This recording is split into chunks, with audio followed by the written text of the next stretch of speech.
as it seeks to grow mining share of GDP to 6%.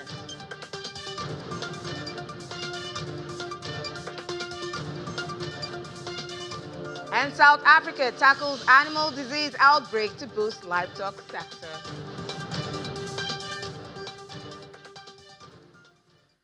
Hello and welcome back to Business Incorporated. This is the show for before the holidays tomorrow, but we're still on. Today we're tracking all markets. We begin with that. We see it falling today.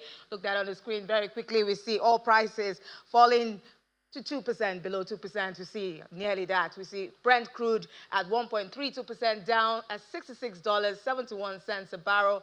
WTI down also 1.42%. And the group we see OPEC is set to meet this Sunday, September the 7th, to discuss the boosting the output, October output, and also signaling a focus on market share over price support. Now, OPEC Plus has already agreed to raise production by 2.2 million barrels per day from April to September, plus 300,000 barrels per day for the United Arab Emirates. Now, let's move to the metal space now. Let's see how they performed in today's trading session. See, all prices slipped after hitting record highs back-to-back 2 days. We see in Thursday, investor booked, profits after that record run. We see spot gold down 0.4% at $3,542.97 per ounce. We see U.S. gold also down nearly 1% at $3,601.40 per ounce. Spot gold, platinum, palladium all retreating today after recording positive performances in the previous sessions. And President Trump is also adding jitters, warning that Washington may unwind trade deals if it loses that Supreme Court tariff case. But that's for investors to worry about. Now let's look at other matters now, other commodities, and we're going to be talking about tangerine. Now, tangerine market is under pressure in Nigeria. We see it jumping 80% year on year, and that's a big concern for those who are health enthusiasts, who like to eat the fruits. But back here, we're seeing that shaping demand. There's fears of smuggling and other aspects, especially impacting government revenue. We're going to be talking right now to Toju Megison. She's an analyst at Financial Derivatives Company. She's going to be joining us to discuss this. Good afternoon. Good afternoon, Toju. How are you doing? Good afternoon. Thanks for having me. Toju, we're seeing Nigeria growing millions and millions of tons of tangerine every year, but import still takes about 70% of what we are seeing here, and not a lot of local production, not a lot of domestic use here. But what's really pushing Nigerians to still reach out for imported tangerines or imported fruits rather than the locally produced ones? Yes, as you already said, there is a stronger demand for imported tangerines as opposed to locally produced tangerines. And I'll let you know why. Firstly, imported tangerines are perceived to be better quality and have a better taste as well in regards to their appearance and in regards to their sweetness, making them more of an attractive option to consumers as opposed to locally produced tangerines.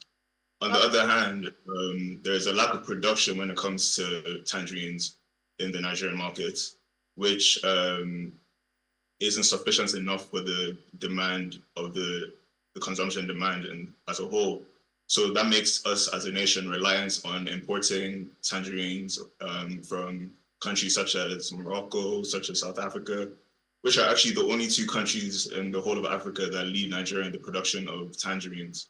And this is done to actually fill in the gap in the supply market. Well, now let's talk about health versus habits. Tangerines are, we know they're healthy, but also quite acidic. Ulcer is affecting more than half Nigerians right now. Could health worries start changing the way people consume these tangerines? Well, I'm actually not a doctor, but I can give you my own economic perspective on things. And I do feel like from my research, I have come to know that there actually are amounts of 60% of our population is actually affected by ulcer.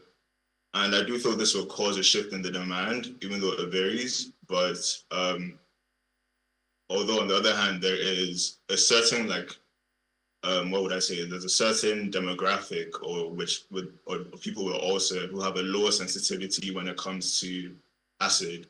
And we know tangerines are actually moderately acidic with a pH level of 3.9. So I'll expect those people to actually just reduce their intake of tangerines rather than cutting out of their diets completely, compared to those who actually have a high sensitivity in regards to acid. I would expect those people to then opt for alternatives such as bananas, apples, fruits of that nature with a lower acid. So are the alternatives any cheaper? Yes, exactly.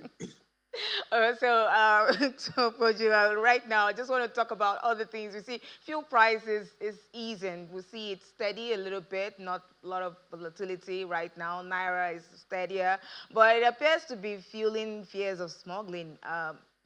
How is the black market, especially for tangerines, imported fruits, hitting local farmers, government revenue, and the citrus market, the citrus industry as a whole? So this illicit trading activities you speak of definitely have an upward pressure on the domestic markets negatively, forcing them to actually reduce their prices in order for them to actually compete with the prices of those who are smuggling these tangerines. With respect to the government now, I do expect the government's revenue to be cut short due to these smugglers actually bypassing taxes imposed on importation of goods by the government. So this is Uh, okay. Go ahead. in the long run, I do expect the government to actually intervene, try and regulate trade policies, and to increase and boost security around trading in order for local production to thrive to its best potential. Okay, so basically, we'll see that boost. Where are we at currently in terms of, say, tangerine production in Nigeria? Would you have that number? Yes, in the recent years, it's been steadily increasing. Currently, in the past, I'd say in past year, we produced 1.7 million tons.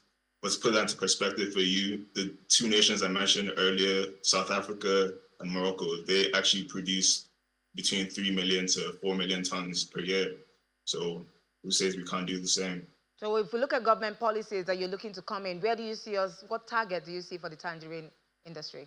I feel government can definitely have a hand by aiding the agriculture sector more and in regards to funding and investment for them to have the appropriate tools and the appropriate training to cultivate these fruits or goods in general, actually. Thank you so Crops in general. much. Thanks so much, Toju Megison, analyst, financial derivatives company, for joining us on Business Incorporated and sharing perspective. Thanks again for having me. And let's look at other commodities now. In South Africa, here, in efforts to combat foot and mouth diseases, the South Africa's Department of Agriculture has established a task team to tackle the animal disease. And this comes as most parts of the country have been battling with the outbreak. The outbreak has affected all cattle farming systems, including commercial beef heads, feedlots, dairy operations, and communal. And the Agriculture Minister, John Steenhuisen, is announcing that 900,000 vaccine doses worth of 72 million rands have been procured from the Botswana Vaccine Institute. Let's take a listen. These outbreaks remain a serious concern with far-reaching consequences for government, for the industry, and most critically farmers who are affected by not only the disease but the measures that we have to put in place to control it. At the beginning of 2025, active foot and mouth disease outbreaks were confined to KwaZulu-Natal. Unfortunately, by the end of May 2025, new outbreaks had occurred in other provinces. And as we sit today, there are 274 unresolved outbreaks across KwaZulu-Natal, Gauteng, the Free State, Northwest, and Mpumalanga. For the current financial year, we procured over 900,000 vaccines from the Botswana Vaccine Institute to the value of 72 million rand. The first 500,000 doses in June were used to vaccinate cattle in KwaZulu-Natal, Mpumalanga, Limpopo, Gauteng, Northwest, and the Free State. Let's check in on markets now. We see African markets see mixed trading in Africa, Nigeria.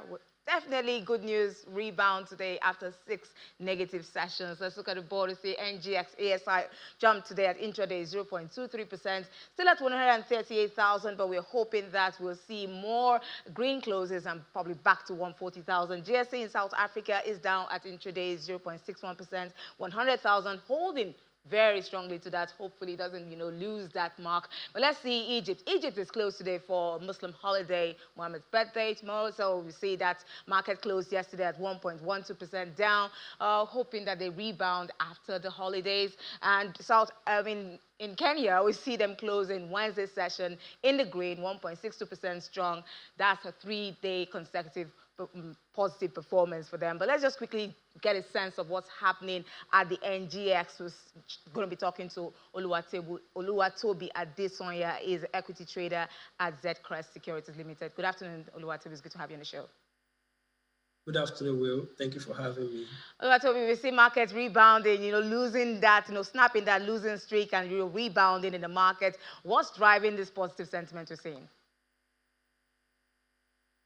Yes, we can say the rebound, that we started seeing from this morning, we could tie it to, low prices. We have seen 6 sessions of declines consecutively. So most stocks the prices have gone down. So, right, so we can say investors are taking opportunity of these low prices. So what are we, is it bargain hunting or is it what else apart from bargain hunting we're seeing here?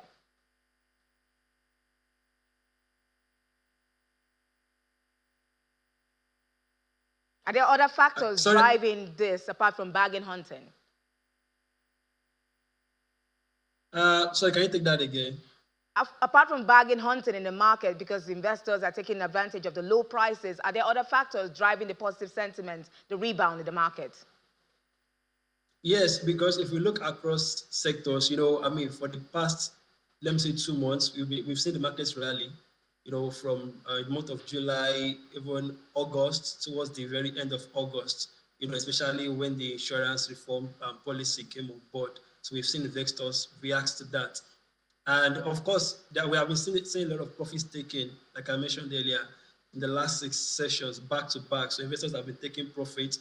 But now, in fact, all this just speaks to the fact that the market is an efficient one because a rally cannot continue forever. So market is meant to be full of ups and down, times or seasons. So, and of course, when market is down, investors know what to do. That's when they would want to buy.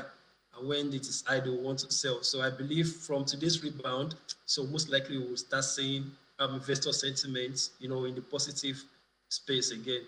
Although even if we've seen this rebound now, Toby, we see market activity appears to still be very low. What could be driving this low activity in the market?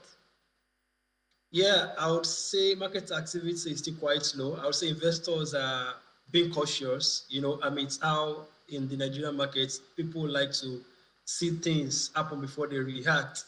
I'm sure that, as we are seeing positive momentum now, maybe from the next session, people will start having positive sentiment again. So it is still investors being cautious as to, examining what's really happening. And moreover, if you look at the T-bill space again, so we can see that the stock market is still more attractive if we compare it to the fixed income space. So for now, the reason for the low activity is simply because investors are being cautious and, before entering any stock, so they are just being cautious. That's why we are still seeing low activities. But in subsequent sessions, we should see activities increase.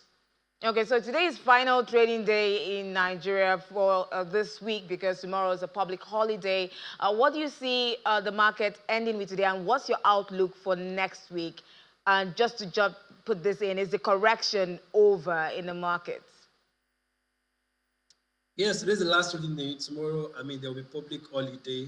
It will be nice. Of course, let me say, I expect the market to close in the green today. And the momentum might continue from the beginning of next week, right? And of course, we will still see some people want to take profits because, like I said, investors are being cautious and looking at what is really happening in the market. Like, so is the decline session, is it over, or are we entering the bullish session again? And one thing we should also be cognizant of is that we are expecting financial statements from the banks. Yeah, so by the time we start seeing those financial statements, that would also dictate market direction any moment from now. So we should start seeing banks release their financials, and of course we would also hope to see dividend, interim dividend announcements. So with all this, so we expect the markets to still be positive in the long run. Okay, definitely. Well, consumer goods also, we see that pick up today after also closing negative yesterday. So for consumer goods, is there any news in the market that possibly is going to keep driving the stock up? For consumer goods, if I was saying for most of the sectors, I mean, they've been closing in the red, I mean, in the past few days. For consumer goods, at the earlier of the session, so we could see buy interest in the brewery stocks, like, the likes of Inch Brew, Champion. I think Champion is down. I mean, I checked last. But as of this morning, we are seeing buy interest because if we look at a stock like International Brewery, as of July, it was trading as high as 15 naira, 16 naira. So, but now it is around 11 naira, 12 naira. So that just shows how investors are. I mean, so that would be a good entry point for most investors, let me just say. And the same thing goes for a stock like Honeywell, also in the consumer goods space. If you look at the early period of last month, it was around 25, 26 naira. Now it's around 22 naira. So all these low prices are a kind of good entry for investors. So beyond the consumer goods space, let me say across board. So that's why we are seeing most sectors in the green for now. Thank you so much, Oluwatobi Adeson, equity trader, Zcrest Securities, for your perspective. Thank you so much for having me. And let's look at other markets now. The Gulf region stocks traded mixed at intraday. We see Dubai up 0.25% at 5,989 points. Abu Dhabi, however, traded in negative territory, 0.17% at 10,033 points. Hoping to see more positives come out from that market. But let's see how the Saudi market traded in the green. But Qatari index was down at intraday, 0.39%. Now let's check in with U.S. stock futures, which edged higher in pre-market trade today, with the Dow futures up 0.06%. Futures in the S&P 500 also up 0.2%, and NASDAQ futures up 0.28%. Now, traders are awaiting the jobs data, including ADP payrolls and jobless claims ahead of Friday's key report that could shape market sentiment. Tech gains lifted the S&P 500 and NASDAQ, while the Dow slipped slightly, reflecting labor market weaknesses, but that's for tomorrow's. Let's look at Asia markets. Mostly higher trading on Thursday. Following that tech rally, we see Nikkei up 1.53%. We're also seeing the Kospi in South Korea up 0.52%, and the Hang Seng in China is down 1.12%. Let's look at mainland China. Shanghai is also down 1.25%,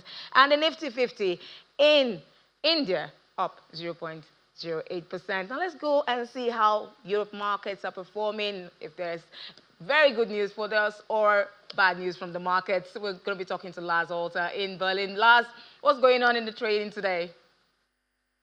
Well, Will, the DAX is up 0.5%, so it is actually still working on winning back those losses that we have seen earlier in the week.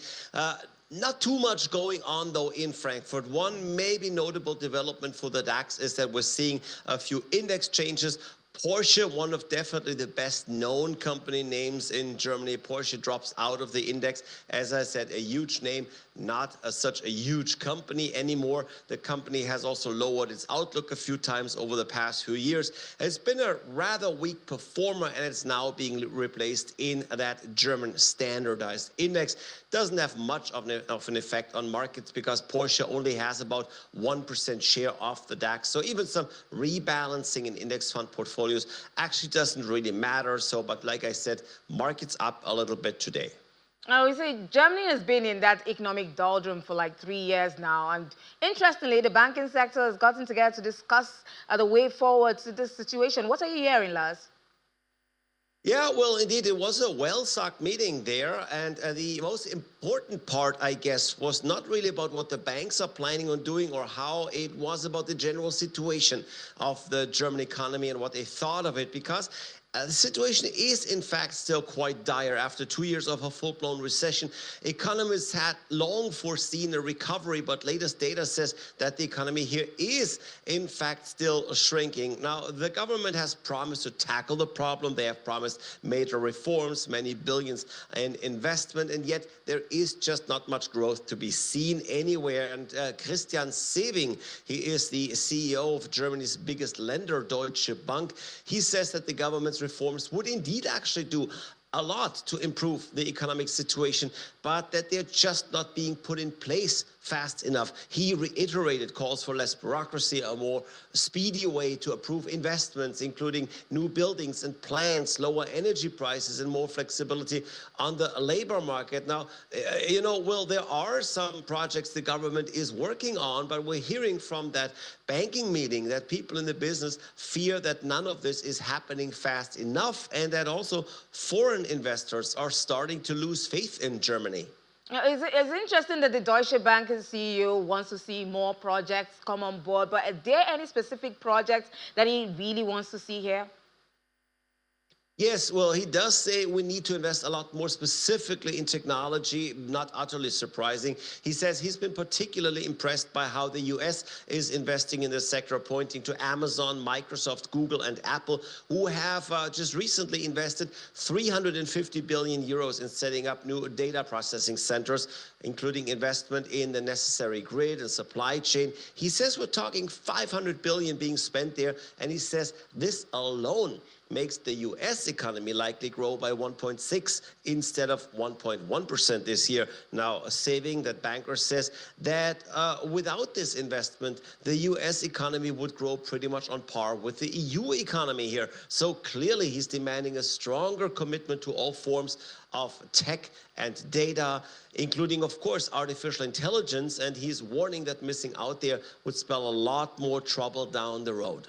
Definitely, we see banks now pushing for digital to take over. AI is really, taking up a lot of the banks right now. We can't do anything without artificial intelligence. Thank you so much, Lars Alter, for that. We look forward to how Germany will come out of this and possibly the EU coming out of that economic situation as well. Thank you so much, Lars, for your input. Thank you, Will. Good talking to you. Thank you. And let's see the top headlines in the crypto space now. We see Gemini, the cryptocurrency exchange founded by twins Cameron and Tyler Winklevoss, has officially filed for a $316.7 million initial public offering in New York. Now, the listing, widely called the Gemini IPO on social media, we see the company sell about 16.7 million shares, and they're expected to be priced between $17 and $19 each. Now, if priced at the top of the range, Gemini would be valued at roughly $2.2 billion, a significant step for one of the most recognized names in the crypto space. And that's the program that we're seeing. There are more stories coming up there. We're seeing Bitcoin is holding steady at around $110,000, even as traders describe the crypto market as unusually quiet. Meanwhile, Ethereum's layer 2 is grabbing headlines with major upgrades.